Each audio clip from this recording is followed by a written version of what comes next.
Radovi na izgradnji i rekonstrukciji ulica na području grada Užica odvijaju se planiranom dinamikom.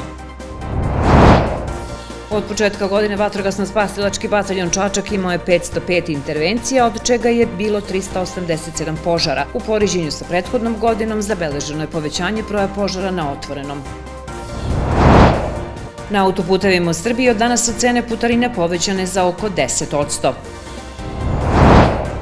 Ministarstvo unutrašnjih poslova u saradnji sa Agencijom za bezbednost saobraćaja, Javnim preduzećem Putevi Srbije i Automoto savezom Srbije realizuje kampanju Vozi odmoran. Letnja turistička sezona zvanično na Zlatiboru otvorena je na Gold gondoli, posljednjih godina najznačajnijem turističkom lokalitetu na ovoj planini. Užice domaćin najmasovnije amaterske sportske manifestacije na Balkanu počinju 59. međuopštinske omladinske sportske igre.